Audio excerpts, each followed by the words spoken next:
What's going on? Welcome to the Tiger's Lair. I'm your host, Tiger.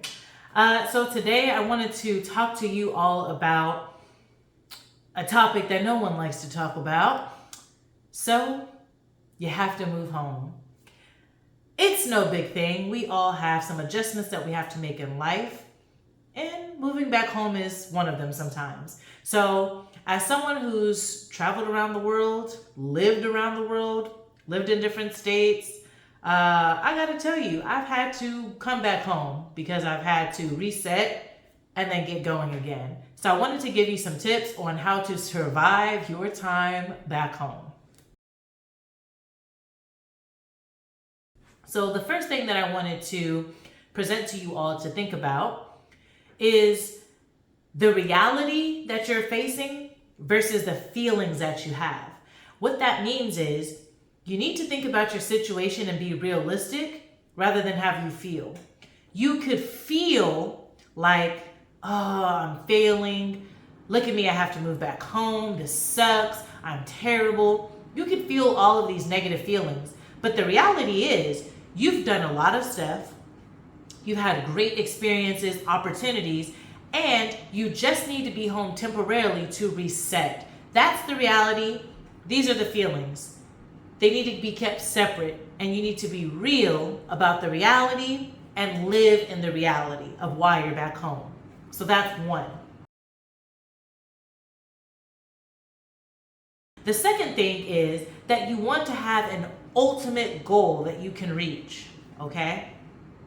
So, for example, if you say, I just want to get out of my parents' house, that's your ultimate goal? That's so different than, I would love to be debt-free and able to purchase a house when I leave home.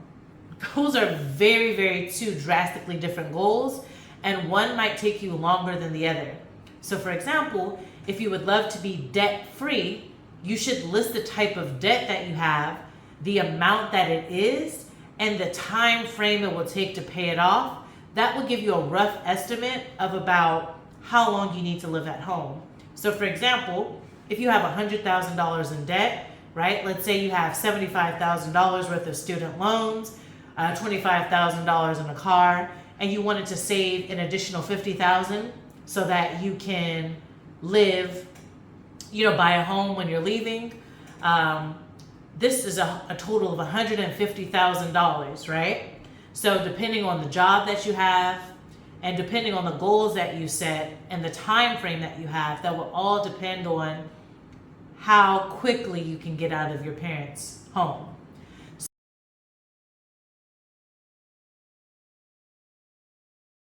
The third thing that is really helpful to get out of your parents' house smoothly and keep your sanity is to work backwards from your goal, right? So like I said, if your goal is just to get out, then honestly, you still need to work backwards from the goal, right? So if your ultimate goal is, I just want to get out, I don't care, I just need to go, I can't be here, right? No problem. So what are you going to do to get out? How much money do you need? Where are you trying to live? Who are you trying to live with? Are you trying to live alone, with a spouse, right? With a partner, with friends, with other family? What are you trying to do, right? How much money do you need? When are you trying to do this by? You still need some type of steps in order to reach that goal, right? So working backwards from the goal will help you to leave your parents' home sooner. So what that means is, my ultimate goal, so let's use the example from before, right? To have $150,000, right? $100,000 for student loan debt and my car, and another $50,000 to save in order to purchase a home. Okay, so the next step would be, how long will it take me to pay off the $75,000, right? You'll do some calculations. There are plenty of tools online. I'll put some tools in the description box for you all, but essentially you'll use these tools to calculate how long it will take me to pay off this debt. So your debt, it's $100,000 total, right? $75,000 student loan, $25,000 for a car, okay? That's paid off. Then now you need to save $50,000. So once again, how long will it take you to save $50,000? That depends on your income. That depends on any expenses you may have. All of these things come into play, right? So there's another calculator you can use to figure out how long it will take you to save a particular amount based on your income and if you have any other expenses. Once you figure this out, you'll have a good timeline of when you can leave your parents' house. So, for example, if you make $200,000 a year, it's going to take you a lot less, especially if you have zero expenses except for the bills that you have to pay in terms of student loans and your car note. You may be out of there a lot sooner than someone who makes, $40,000 a year and has additional bills, right? So it's all about your situation. There are plenty of people who have, oh yeah, I saved $130,000 in a year. They don't tell you that they make $175,000 though, right? And that they have a spouse who pays all the bills and they don't have any bills, right? So these are the nuances and details that you don't get told when you see these articles or stories that celebrate these people with large sums of money. Everyone's different. Live in your situation, in your reality, and don't make it permanent if it's not permanent, right? If you only want to be there for a few months, a few years, then you might have to tailor your goals. So if you only want to be there for 1 year, but your goal is to be completely debt-free, you might need to encounter a reality check to kind of say, maybe you might need to be here 3 years, right? And if you really can't be there any longer, then you might have to do other things in order to get more income so that you can pay off the thing so that you can get out of there, right? So if you don't want to adjust goals, you might have to adjust the price, right? If you don't want to adjust the price, then you might have to adjust the time. If you don't want to adjust the time, then you're just going to have to adjust your income, right? All these things come into play, but you need to set an ultimate goal, all right? And then work backwards from that goal. Once you have an ultimate goal, creating monthly timelines really help you to streamline your process. So for example, you know that student loans and car notes are due every month. Making that part of your monthly timeline on what you can spend and save will really tremendously help you. Some people like to save money every month. Some people save money every week, right? For you, having a monthly timeline of things that are due or whatever your goal is, right, is really useful in order to check boxes to see that you're moving towards the goal. The next thing you have to think about is what you want to do while you're home.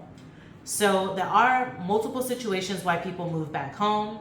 Some people move back home to reset because they're in the middle of locating. They want to save money.